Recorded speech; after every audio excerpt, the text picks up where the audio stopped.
सिर्फ साहब के जो पिताजी हैं वो अलग बयान दे रहे हैं, जो मंत्री जी हैं, ये जो आशीष मिश्रा है ये अलग बयान देने का काम। गिरफ्तारी तभी तो हुई जब पुलिस के सही जवाब नहीं दे पाए। अगर न्याय नहीं मिलता परिवार को तो दशहरा के दिन मोदी और अमित शाह जी का पुतला फूका जाएगा। तुम्हें लगता है कि गिरफ्तारी हो जाती है गृह राज्य मंत्री के बेटे की? गाड़ी चढ़ा रहे हैं, आज ये लोग जीप चढ़ाने का काम कर रहे हैं, कल जेसीबी चढ़ाने का काम कर रहे हैं। बेटे के साथ साथ बाप के ऊपर भी कार्रवाई होनी चाहिए, तो जाके किसानों को न्याय मिलेगा। 2 बार कपड़े बदले, जब वो गाड़ी में थे तब, और घर का जो सीसीटीवी कैमरा है। और सिर्फ मंत्री जी के बेटे के ऊपर कार्रवाई नहीं होनी चाहिए, मंत्री जी के ऊपर भी कार्रवाई होनी चाहिए।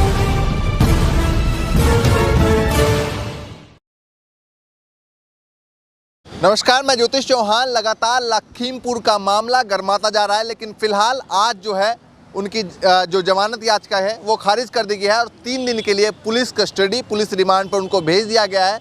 और तमाम ऐसी बातें सामने आ रही है जिसको लेकर हम यहाँ पर बातचीत करेंगे। अंशु ठाकुर हमारे साथ हैं। क्या कहेंगे, जिस तरीके से जो साक्ष्य है वो कह रहे हैं कि उससे जो बयान दे रहे हैं अपने बचने के लिए, उससे मैच नहीं खा रहे। देखिए, सबसे पहले मैं आपके चैनल के माध्यम से देशवासियों को बताना चाहूँगा कि देश का दुर्भाग्य ही है कि आज़ादी के 70 साल में जो देश का गृह मंत्री तड़ी पार, देश का जो गृह राज्य मंत्री है उसके ऊपर गैंगस्टर जैसे मुकदमे लग रहे हैं। तो देश का दुर्भाग्य। और अगर ऐसे लोग अगर पद पे बरकरार रहेंगे तो आपको लगता है कि न्याय मिल पाएगा? किसी को न्यायिक रूप से जांच हो पाएगी? ये साफ साफ है, सरकार जांच तो हो रही है, जांच वो टाला जा रहा है। आप ये बताइए कि आज अगर आर्यन खान जो शाहरुख खान का बेटा है, अगर उसके पास ड्रग्स मिलता है तो उसके जो पिताजी शाहरुख खान जो कि स्टार हैं बॉलीवुड के, उनसे ऐड छीन लिया जाता है। तो मंत्री जी के जो साहबजादे हैं ये तो बिल्कुल 302 जैसे मामले में विलुप्त हैं। ये 302 जैसे मामले में ये एकदम मिले हुए हैं। तो इनके पिताजी को नैतिक आधार के हिसाब से तो कम से कम इस्तीफा दे देना चाहिए। ये लोग लाल बहादुर शास्त्री जी की बात करते हैं, प्रधानमंत्री जी योगी आदित्यनाथ जी हर दूसरे दिन बाद लाल बहादुर शास्त्री जी की बात करते हैं। लाल बहादुर शास्त्री जी से इन्होंने नैतिकता का पाठ नहीं सीखा। ये जांच तो बिल्कुल ये टालने की बात कर रहे हैं। सबको पता है, इसमें कहीं से कहीं दो राय नहीं है कि इसमें जांच करने का विषय कहाँ है।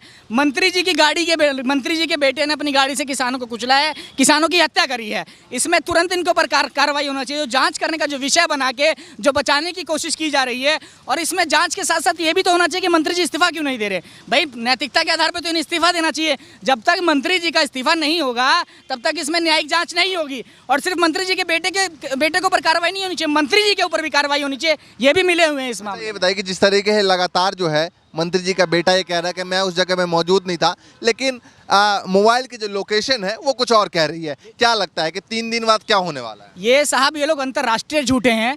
इनकी गलती नहीं है, जिस पार्टी से आते हैं ये बहुत झूठी पार्टी है। लोग अंतर्राष्ट्रीय झूठे हैं। साहब से छोटे साहब जो गंजे हैं, उसके बाद ये लोग सब झूठे हैं। जिस दिन एक्सीडेंट हुआ, एक्सीडेंट नहीं, जिस दिन हत्या हुई किसानों की, उस दिन साहब के जो पिताजी हैं वो अलग बयान दे रहे हैं, जो मंत्री जी हैं। ये जो आशीष मिश्रा है ये अलग बयान देने का काम कर रहा है। वो कह रहा है मैं नहीं था, वो कह रहे हैं हमारे यहाँ दंगल होता है, हम उप मुख्यमंत्री साहब को लेने गए। सबको पता है, मोबाइल की लोकेशन भी बता रही है, पुलिस वालों को भी पता है, SIT को भी पता है। लेकिन ये बचाने की प्रक्रिया चल रही है जिसमें शासन और प्रशासन के लोग मिले हुए हैं। नहीं, उनका कहना है कि भैया ये जो लगातार विरोध किया जा रहा था आपकी तरफ से, ये विपक्षियों का चाल है क्योंकि उत्तर प्रदेश में चुनाव आने वाला है। देखिए, पब्लिक को, उत्तर प्रदेश की जनता को समझना चाहिए कि सिर्फ विरोध से काम नहीं चलेगा। इसमें बहुत पार्टियां अपनी अपनी राजनीति रोटियां सेकने के चक्कर में पड़ी है। अभी कुछ एक पार्टी है जो लगातार विरोध करने का काम करे। उत्तर प्रदेश की ज़मीनी हकीकत से जीरो है वो। उनके कार्यकर्ता कहीं नहीं है, कहीं जनता की लड़ाई लड़ने का काम नहीं कर रहे। वो सिर्फ ऐसा प्रोपेगेंडा खड़ा कर रहे हैं, सिर्फ हंगामा खड़ा करने का काम कर रहे हैं। कभी कुछ कर रहे हैं, कभी कुछ कर रहे हैं, और उसे नेशनल मीडिया दिखाने का काम कर रहा है।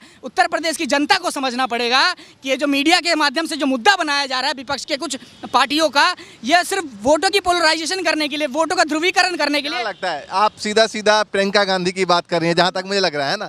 क्या लग रहा है कि इतना ज़्यादा मीडिया कवरेज सब कुछ क्यों हो रहा है? देखिए, मैं किसी पार्टी का नाम नहीं लूंगा। इतना ज़्यादा मीडिया कवरेज से आपको साफ पता है कि जिस दिन एक्सीडेंट हुआ, जिस दिन किसानों की हत्या है, उसी दिन समाजवादी पार्टी के जो नेता हैं वो गए, उन्होंने 10-10 लाख रुपए देने का काम किया। हाँ, दूसरी पार्टी के भी मुख्यमंत्री आकर उन्होंने 50-50 लाख देने का काम किया। तो सबसे पहले उन्हें जाके अपने राज्यों में किसानों की स्थिति सुधारनी चाहिए। और जो मौन व्रत करके बैठी हैं, इनके कार्यकर्ता जमीन पे क्यों नहीं दिखाई दे रहे? अरे, आप मौन व्रत सिर्फ मीडिया में आने के लिए कर रही हैं। आप परिवार को परिवार को न्याय मिलना चाहिए। इन दोषियों के खिलाफ कार्रवाई होनी चाहिए। आप उस पर मौन व्रत करने का काम करिए। आप सिर्फ मीडिया में आने का मौन व्रत करने का काम मत करिए। और देश की जनता को मैं बताना चाहता हूँ, जो बड़े बड़े माध्यम से ये मौन व्रत और विपक्षियों को जो देखने का काम कर रहे हैं, आपको लगता है कि कांग्रेस इसे उठाने का काम कर रही है। ऐसा कहीं नहीं है। ये सिर्फ वोटों को तोड़ने का काम कर रहे हैं, क्योंकि अगर उत्तर प्रदेश में जो वोट बैंक जो किसी और पार्टी का बढ़ेगा तो ये भाजपा के लिए फायदेमंद है। इसलिए भाजपा और किसानों का इसमें नुकसान होगा। किसानों का बिल्कुल नुकसान होगा। अगर आज सरकार नहीं बदलती होती भाजपा की तो किसानों का नुकसान तो हो रहा है। आज ये लोग गाड़ी चढ़ा रहे हैं, आज ये लोग जीप चढ़ाने का काम कर रहे हैं, कल जेसीबी चढ़ाने का काम करेंगे किसानों के ऊपर। जो प्रियंका गांधी लगातार मौन व्रत पर बैठी हैं, लगातार झाड़ू लगाते हुए दिखाई दे रही हैं, तमाम मुद्दों पर जो है फिलहाल एक्टिव दिखाई दे रही हैं, तो क्या इसमें किसानों का भी नुकसान है? देखिए, जो प्रदेश की जनता है वो इतनी नासमझ नहीं है कि उन्हें पता है कौन झाड़ू लगाता है और कौन मौन व्रत करता है। सबको पता है किस लिए मौन व्रत किया जा रहा है, किस लिए झाड़ू लगाया जा रहा है। लेकिन जो किसानों का नुकसान, बिल्कुल किसानों का नुकसान है। अगर वोट बचता है, अगर प्रदेश की जनता अगर किसी और तरफ भागती है, प्रोपेगेंडा का शिकार होकर, चाहे मीडिया के माध्यम से, चाहे किसी भी माध्यम से, तो उसमें किसानों का नुकसान है। किसानों की आज यही मांग है कि जिस तरह आज इन्होंने किसानों के साथ, जो भाजपा मौजूदा सरकार है, कृषि कानून ला के इन्होंने देश के किसानों की जिस तरीके से उन्होंने हालत खराब करी, हमारी पीढ़ी को नुकसान करने का काम किया, नस्ल और फसल को मारने का काम किया, तो अगर उत्तर प्रदेश में सरकार नहीं बनती, दूसरी पार्टी की भाजपा की अगर सरकार नहीं जाती, तो किसानों को नुकसान है। किसानों के साथ साथ नौजवानों का नुकसान है, गरीबों का नुकसान है कि कांग्रेस जो है वो वोट काटेगी। बिल्कुल, कांग्रेस वोट काटेगी नहीं, प्रदेश की जनता नहीं देगी, लेकिन वोट काटने की राजनीति, रोटियां सेकने का काम कर रही है। अच्छा, एक बात और बताइए, जिस तरीके से कहा जा रहा है कि मीडिया और जो है तमाम चीज़ों को दिखा रही है और विपक्ष इस पर जो है राजनीति कर रहा है, इसके दबाव में जो है बहुत सारे लोग सवाल उठा रहे हैं। कल किसानों से भी बातचीत कर रहे हुए, दबाव में जो है ये सब कुछ किया जा रहा है। तो क्या लगता है कि 3 दिन बाद जो अब रिमांड में पूछताछ की जाएगी, उसमें से कुछ निकल कर सामने आएगा? देखिए, देश की जनता को कानून पर भरोसा, उन्हें लगता है निकल के सामने आएगा, और निकल के सामने आना भी चाहिए। लेकिन जिस तरीके से मैं बता रहा हूँ कि अगर गृह राज्य मंत्री अगर अभी तक शासन पर बैठा हो, तो किस माध्यम से निकल के आएगा? साहब, जब तक इसके पिताजी इस्तीफा नहीं देंगे नैतिकता के आधार पर, तब तक इसका बेटा बचा रहेगा, और बाप के साथ साथ, बेटे के साथ साथ बाप के ऊपर भी कार्रवाई होनी चाहिए, तो जाके किसानों को न्याय मिलेगा और प्रदेश की जनता को न्याय मिलेगा। न्याय जो व्यवस्था है उत्तर प्रदेश में, जनता को भरोसा रहेगा। एक राकेश टिकैत पर भी एक सवाल जो है वो उठने लगा है। लोग बोल नहीं रहे, लेकिन पीठ पीछे जो है बात कर रहे हैं। कह रहे हैं कि पहले दिन जो फैसला हुआ वो राकेश टिकैत ने जल्दी जाकर करवा दिया, यानी कि उत्तर प्रदेश की सरकार, योगी आदित्यनाथ सरकार के फेवर में ये काम हो गया। जी, ऐसी कोई बात नहीं। राकेश टिकैत तो वो व्यक्ति है जो 10 महीने से किसानों को आंदोलन गांधीवादी व्यवस्था से चलाने का काम करे। उन्होंने एक और घोषणा करी है, उन्होंने बताया कि अगर न्याय नहीं मिलता परिवार को, तो दशहरा के दिन मोदी और अमित शाह जी का पुतला फूका जाएगा, रेल रोको अभियान चलाया जाएगा। अगर न्याय नहीं मिलता तो राकेश टिकैत और तमाम जितने भी संयुक्त किसान मोर्चा के हमारे नेता हैं, वो लगातार परिवार को बिना न्याय दिलाए घर में नहीं बैठेंगे। जिस तरीके से जो 10 महीने से किसानों के, सिर्फ राकेश टिकैत के पास खेत नहीं है देश में, और किसानों के पास भी देश है, चाहे उत्तर प्रदेश, हरियाणा, बिहार, कहीं के भी किसानों, सबकी लड़ाई लड़ने का काम राकेश टिकैत और संयुक्त किसान मोर्चा करने का काम करिए। तो ये भाजपा के जो आईटी सेल हैं, जो अब कह रहे हैं कि अंदर बैठे नहीं, जो भाजपा के आईटी सेल फेसबुक और व्हाट्सएप यूनिवर्सिटी के माध्यम से ऐसे न्यूज़ सुनने को मिल रही है। हालांकि जो वास्तव में जो किसान परिवार से है, उसके मन में कहीं से कहीं तक किसानों के प्रति कोई संदेह नहीं है, ना संयुक्त किसान मोर्चा या राकेश टिकैत जी के ऊपर कोई संदेह। उत्तर प्रदेश चुनाव में जिस तरीके से ये खबर सामने आई है, जो ये घटना हुई है, इसके बाद बीजेपी पर कितना फर्क पड़ने वाला है? बीजेपी पे तो मैं फर रहा हूँ, जिस तरह बीजेपी है लगातार, ये लोग कह रहे हैं बूथ मजबूत करो, लेकिन जो हमारे गाँव के लोग हैं वो कह रहे हैं जूत मजबूत करो। जब भाजपा वाले आएंगे तो मजबूत जूते से इनकी पिटाई करने का काम करेंगे। आज भाजपा वालों की वो स्थिति हो गई है। आप तमाम गाजियाबाद में, आप गाजियाबाद के गाँव में जाके देखिए, गाँव में घुसने को तैयार नहीं इनके सांसद मंत्री, हर जगह लतियाए जा रहे हैं, जूता खा रहे हैं, लाठी से भगाए जा रहे हैं। इनको पूरा नुकसान पहुंचेगा। किसानों की लड़ाई देखिए, उत्तर प्रदेश में आधा से ज़्यादा किसान रहते हैं, उत्तर प्रदेश में किसान रहते हैं, और जिस तरीके से इन्होंने किसानों के खिलाफ अत्याचार किया है, किसानों को इन्होंने ठगने का काम किया, उनको मारने का काम किया है, तो देश की जनता सिर्फ वोट के माध्यम से बटन दबाना चाहती है और अपना बदला लेके इनको सबक सिखाना चाहती है।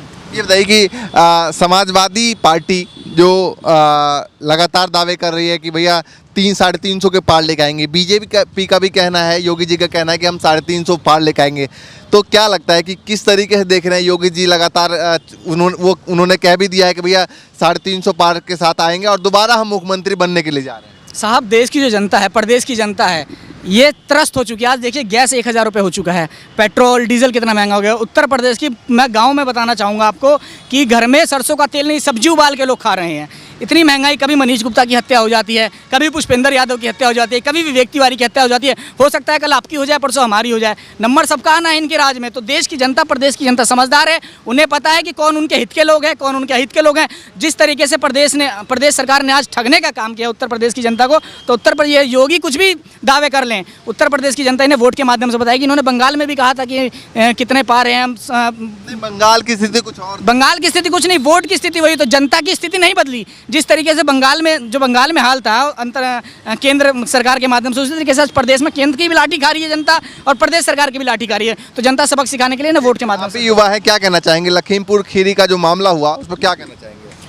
देखिए, ये जो लखीमपुर खीरी का कांड था, ये क्या लगता है आपको? आशीष मिश्रा, मतलब वो जो टेनी हैं, उनके जो पिता हैं वो गृह राज्य मंत्री हैं। तो क्या लगता है अगर अखिलेश यादव धरना नहीं देते तो लगता है तुम्हें वो गिरफ्तारी हो जाती उनकी? ये 3 दिन बाद जो उनका गिरफ्तारी हुई है वो भी 12 घंटे पूछताछ के बाद, जब उन्होंने सवालों के सही सही जवाब नहीं बने उनसे, तब जाके उनकी गिरफ्तारी हुई। और वो भी तब उनके साथ पूछताछ के लिए दो वकील साथ में आते हैं, उनके पिता का सहयोगी उनके साथ आता है। लगातार कहा जा रहा है कि भैया न्याय नहीं मिलेगा, गिरफ्तारी नहीं होगी। गिरफ्तारी तो हो गई, अब भैया हिरासत में ले लिया गया। देखिए, गिरफ्तारी हुई नहीं है, ये गिरफ्तारी जनता को दिखाने के लिए कराई गई है। जब विपक्ष का इतना बड़ा, मतलब विपक्ष ने इसको इतना बड़ा मुद्दा बना दिया, इसके लिए धरने किए। देखिए, आपको लगा अखिलेश यादव ने जब कहा कि वो लखीमपुर खीरी जाएंगे, तो क्यों उनको घर से बाहर नहीं निकलने दिया? देखिए, उनको पता था कि अगर अखिलेश यादव वहाँ गए तो ज़रूर ही उन्हें गृह राज्य मंत्री का इस्तीफा लेना पड़ेगा, और जो वो कर नहीं सकते। क्योंकि आपको लगता है ये जो पार्टी है ना, ये जो बीजेपी है, आज गुंडों की पार्टी है। अगर आप न्याय मांगने जाएंगे ना तो आपको न्याय मिलेगा नहीं। वो भी आप शुक्र मनाइए कि विपक्ष का थोड़ा बहुत यहाँ जो मीडिया है उत्तर प्रदेश में थोड़ा दबदबा है, जिस वजह से ये केस थोड़ा उभर के आ गया। आप देखिए मनीष गुप्ता का केस, क्या किसी ने बताया क्यों मार दिया? पीटने का रीज़न क्या था? योगी आदित्यनाथ सरकार ने कहा है कि भैया न्यायिक जांच होगी और पूरी जो है ईमानदार तरीके से होगी। मंत्री जी खुद कह रहे हैं कि भैया इस्तीफा दूंगा अगर कुछ सबूत आया तो। ईमानदार तरीके से करनी होती तो जब उन्हें पता लगा कि उनकी गाड़ी से किसानों की हत्या हो गई तो उन्होंने उनको इस्तीफा ले लेना चाहिए था उनको। और अभी साबित नहीं हुआ ना। साबित क्यों नहीं हुआ? वीडियो देखिए, आप देखिए ना, वीडियो देखिए, सब कुछ दिख रहा है। गाड़ी सीधे सीधे आप उनके किसानों के ऊपर चढ़ा दी गई। वो किसान झंडे दिखा कह रहे हैं कि सबूत मिला तो मैं। साहब, सबूत कहीं से कहीं तक नहीं मिलेगा। देश की जनता को पता है। मैंने क्या कहा, जांच का विषय नहीं है। मंत्री की गाड़ी है, मंत्री का बेटा गाड़ी में बैठा है, किसानों की हत्या की गई है। जब तक, वही तो मैं कह रहा हूँ, जब तक गृह राज्य मंत्री पद पे रहेंगे तो सबूत कहाँ से मिलेगा? जब सैया थानेदार तो डर काहेगा, वही वाली बात है। तो जब गृह राज्य मंत्री जब पद पे हैं तो सबूत कहाँ से मिलेगा? सबूत साहब ये लोग गायब कर देते हैं। आप देखिए, उस दिन उन्होंने 2 बार कपड़े बदले, जब वो गाड़ी में थे तब, और घर का जो सीसीटीवी कैमरा है उसमें देखिए आने जाने का उनका वीडियो। कपड़े चेंज किए हैं उसने, क्योंकि फोन की लोकेशन तो कह रहे हैं गाड़ी में था ही नहीं। फोन की लोकेशन 1 घंटे गाड़ी में था ही नहीं। मैं कहाँ थे बता नहीं पाए ना, तभी तो दंगल में था। कहाँ पे? वो गिरफ्तारी तभी तो हुई जब पुलिस के सही सही जवाब नहीं दे पाए। वरना तुम्हें लगता है कि गिरफ्तारी हो जाती गृह राज्य मंत्री के बेटे की बिना किसी ठोस सबूत के?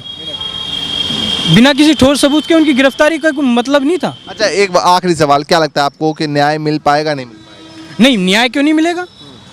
अगर विपक्ष इसको मुद्दा बनाया है और विपक्ष इसके साथ खड़ा है किसानों के, तो क्यों नहीं उनको न्याय मिलेगा? न्याय मिलेगा। और ये जनता है, जनता को न्याय चाहिए और विपक्ष के माध्यम से वो हम उनके साथ हैं। चलिए, फिलहाल इस मामले को लेकर जो अपडेट था उसके साथ मैं आपके साथ जुड़ा था। और मंत्री जी का बेटा, जिनको हिरासत में लेने के बाद अब 3 दिन के लिए फिर से रिमांड पर भेज दिया गया है। जो याचिका दायर की गई थी मंत्री जी की तरफ से कि उनको जो है वो छोड़ दिया जाए, लेकिन फिलहाल 3 दिन की हिरासत में रखने के बाद ये फैसला किया जाएगा कि क्या सबूत मिला है। उस सबूत के बिहाफ पर आगे की कार्रवाई की जाएगी। चलिए, फिलहाल के लिए नमस्कार।